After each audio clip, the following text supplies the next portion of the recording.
Well, if you're thinking about just what the brain can do, I like using just crazy, gnarly examples. I used to work in an Alzheimer's clinic when I was trying to get into medical school. And once in a while, these older folks, they would have dementia. Parts of the brains would literally wither, like the flesh would wither. It's not just the thinking and the electricity. Right. And hidden painting abilities would come out. So you see, and I'm not talking like they're gonna be in a museum at some point, but a dramatic change in the way they wrote, in their ability to paint landscapes. And in neurosurgery, sometimes we do place catheters into the emotional hubs inside our brains. So the thinking brain's like a mushroom cap.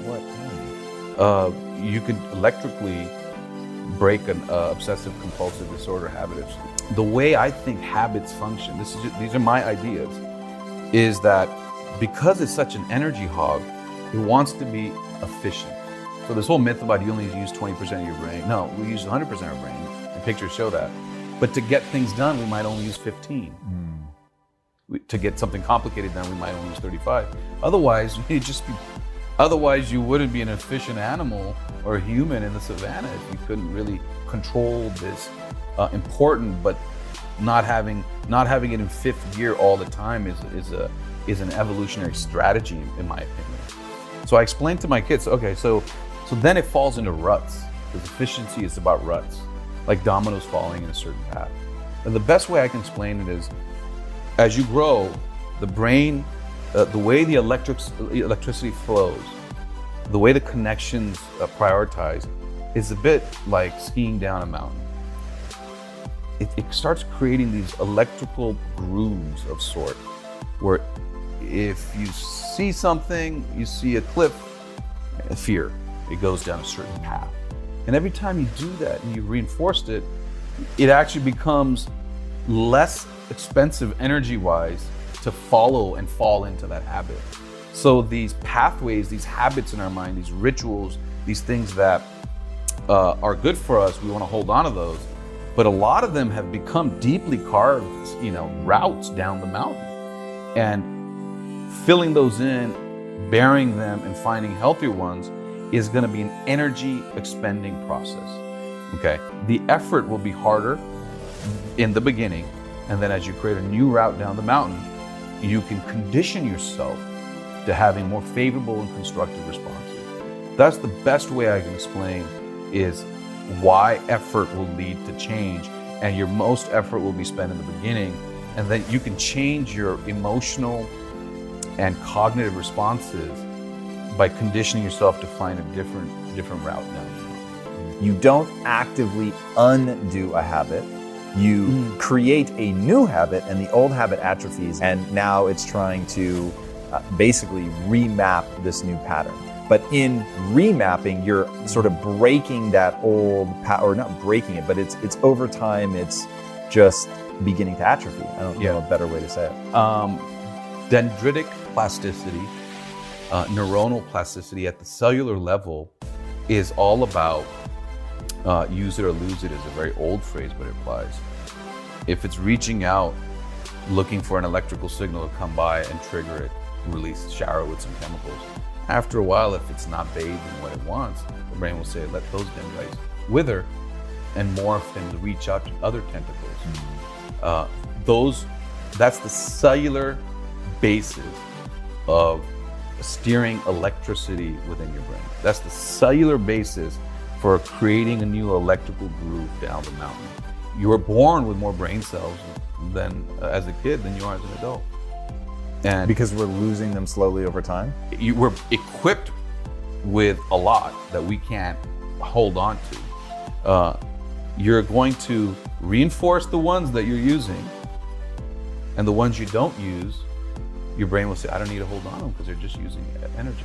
But the plasticity is we start off with more brain cells than we hold on to, yet we get smarter than for the most part, when we are as kids, and we get more coordinated. As we lose brain cells, that's the example that shows you that it's about the connections and reinforcing those patterns. I hope that empowers people to be like, wait a second, it's not a static thing. And much I would exercise for my body, there are things maybe I should do for my brain and mind, especially while the window is still here. this plasticity we're talking about is highest in your teens. And that's actually when you get a lot of mental health disorders. It's a weird thing. The most dynamic shape-shifting is in adolescence. So we come into our identity, but it's also a peak of mental health issues. So you're sort of setting your cognitive and emotional thermostat. And then 20s and 30s and 40s and 50s, it does slow down, but it doesn't wither to zero. So you're basically, the electricity in the brain is shooting through hubs. Does this all come down to repetition? Well, I think right now, repetition can ingrain a physical habit. But what we're talking about, just to go backwards on this, is if you look at a snake and you've never seen one before, a lot of people reflexively jump back. And let's say it's a plastic snake. First time you might jump. Second time you say, I've seen that before. Your instinct was tamped down by your frontal lobes. And those structures are our emotional and instinctive responses to our environment. They should be malleable by our thought. The thought of these giant frontal lobes behind our forehead should say to them, just because you're angry doesn't mean you should physically reach out and hurt somebody. Just because you've seen a snake, you know it's plastic. You don't have to jump every time. Just because you're afraid of public speaking doesn't mean after a while you have to be afraid of it. So that it's not conditioning, it's a thought that tamps down instincts we feel are destructive or not useful. So when I see, going back to the electrical stimulation, when I grab a doorknob, I sometimes think, I should wash my hands. But if I grab a doorknob and go wash my hands 80 times, the frontal lobe is having a hard time tamping down those emotional hubs. And we can drill a hole and put a catheter into these subcortical structures. They're like nodules within the web of neurons. And electrical tickling of that will snap the patient out of this obsessive compulsive disorder. Does Not it always. last? It lasts. Get the fuck out of here. Deep brain stimulation. You'd love this topic, but depression, OCD, and obesity, the drive to eat, it can all be modulated, and they're all housed near each other. That speaks to what they are, is an imbalance of the emotional drive with the ability for the frontal lobes to tamp down some of these instincts. It's instinctive to eat. Sometimes it can feel instinctive to be depressed. And sometimes obsessive compulsion is a part of our brain, and it's a natural part of our brain. It's okay to have those feelings. When you have too much, the imbalance isn't just electrochemical in those emotional hubs. It's the frontal lobes not accessing their potential to tamp down some of the emotions.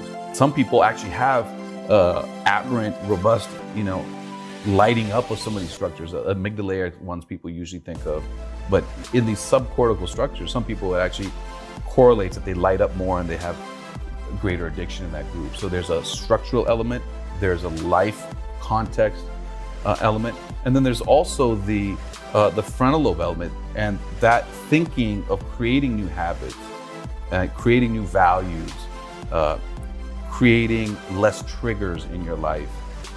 That's the opportunity that we all have, and I think that's the project you're working on.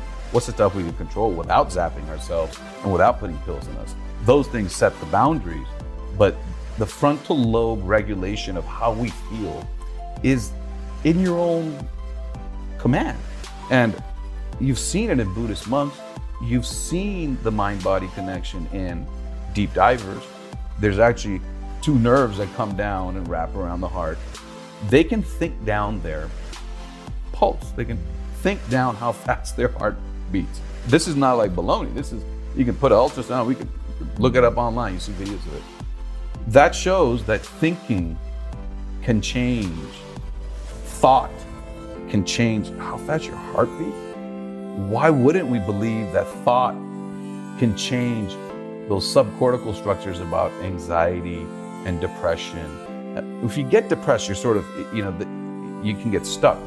The people who aren't having those mental health issues, but just want to be better and live a more rich life in the sense of personal experience, we can think about our lives and our habits and triggers and create effects inside us. The mind-body connection is mind down to body.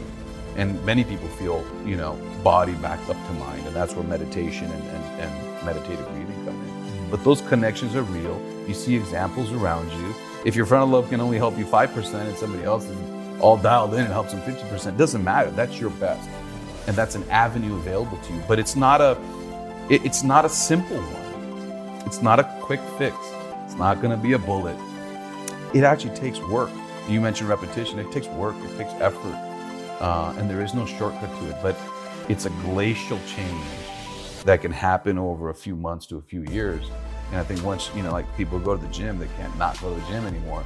I think people who find these rituals and habits that make them feel better, they become addicted to that, and they're constructive and they're not pharmacological. The conclusion is anything difficult where you have to think is good for your brain. If you ask Usain Bolt, how do I get stronger legs? Run. It's intuitive. But the flesh in our skulls, it's meant to think and feel. And that is the power of self-growth. And it's a thinking machine, it's a thinking flesh that you actually have to use or to protect itself, because it's an energy hog, right? It's 3 pounds, but uses 20%. If you're not using parts of it, it'll program itself to let those parts of the garden wither. So the diversity of thinking and the depth of thinking, just one level past what you're used to, is the way to keep the whole garden flourishing. And it is a garden, and there's chemicals, there are things moving, there are different types of brain cells, it's not just neurons. So I would try to give that metaphor analogy, if you will, that it's a garden and you have to irrigate it and stimulate and tend to all the corners, particularly the ones you're starting to neglect. Maybe it's your left hand. Getting out of the box and engaging the recesses of your mind is the most important thing. And then you have then the creative things happen. You don't just sit down and have them happen. You got to work and dream and go hard, and on top of that, something creative can happen.